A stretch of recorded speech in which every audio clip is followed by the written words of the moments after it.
Hi అండి, welcome back to our channel. ఈ vlog వచ్చేసి ఉగాది సెలబ్రేషన్స్ అండి. ఆ రోజు మేము ఉదయాన్నే లేచి కల్లాపు చల్లేసి ముగ్గు అయితే పెట్టేసుకున్నామండి. అది వచ్చేసి మ్యాంగోస్తో పెట్టాను. మ్యాంగోస్ వచ్చేలాగా ముగ్గు అయితే వేశాను.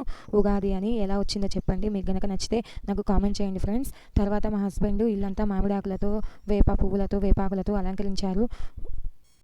పండగ వాతావరణం వచ్చేసి మామిడాకులతో అలంకరించుకుంటేనే మనకి ఇంటికి పండగ వాతావరణం వచ్చినట్లుగా అనిపిస్తుంది. చాలా మేమైతే ఏ పండగ వచ్చినా మామిడాకులతో అలంకరించుకోవడం మాత్రం మర్చిపోమండి. మామిడాకులతో తప్పకుండా అలంకరించుకుంటాము. చూడండి ఫ్రెండ్స్, మా దర్వాజా ఎలా ఉంది, మీకు నచ్చిందా?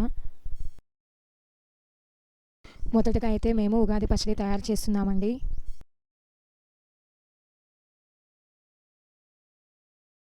దానికోసం కావాల్సిన ఇంగ్రీడియంట్స్ అన్ని సిద్ధంగా ఉంచుకోవాలి.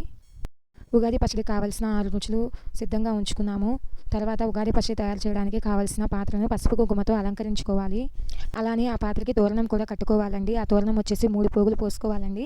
ఈ 3 పోగులు పోసుకున్న తర్వాత దానిని పసుపుతో అలంకరించుకోవాలి. తర్వాత ఇక్కడ ఆకు వచ్చేసి మామిడాకైనా ఉపయోగించుకోవచ్చు, లేని పక్షంలో తమలపాకైనా కట్టేసి పాత్రకి అలంకరించుకోవాలి.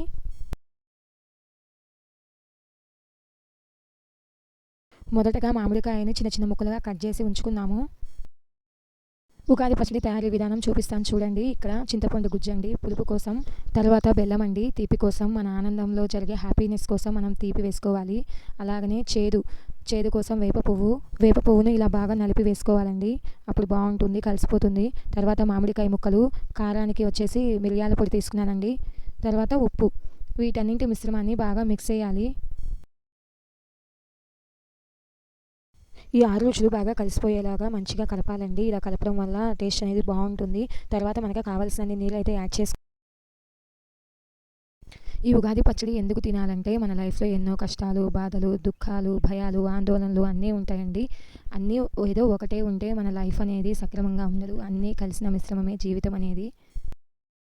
ఈసారి అయితే మా ఇంట్లో పూజ, ఉగాది పచ్చడి అంటే అన్నీ కూడా ఇంటి యజమాని చేతుల మీదుగా అయితే అయినాయండి. ఇంటి యజమాని గనక పూజ చేస్తే భార్యకు కూడా వస్తుంది. ఇంటి యజమాని గనక పూజ చేస్తే భార్యకు కూడా పుణ్యం వస్తుంది. అదేవిధంగా పూజకు కూడా బలం అనేది ఎక్కువ అవుతుంది ఫ్రెండ్స్. మన కోరికలు అన్నీ నెరవేరుతాయి. ఈ సంవత్సరం ఉగాది అయితే మా ఇంట్లో ఇంటి యజమాని చేతుల మీదుగానే జరిగింది. ఈ ఉగాదికి నేనైతే ఇంట్లో దేవుడికి నైవేద్యంగా పొంగలి, పులిహోర, బొబ్బట్లు చేశానండి. దేవుడికి నైవేద్యంగా సమర్పించాము. పూజ అయితే చాలా బాగా జరిగింది.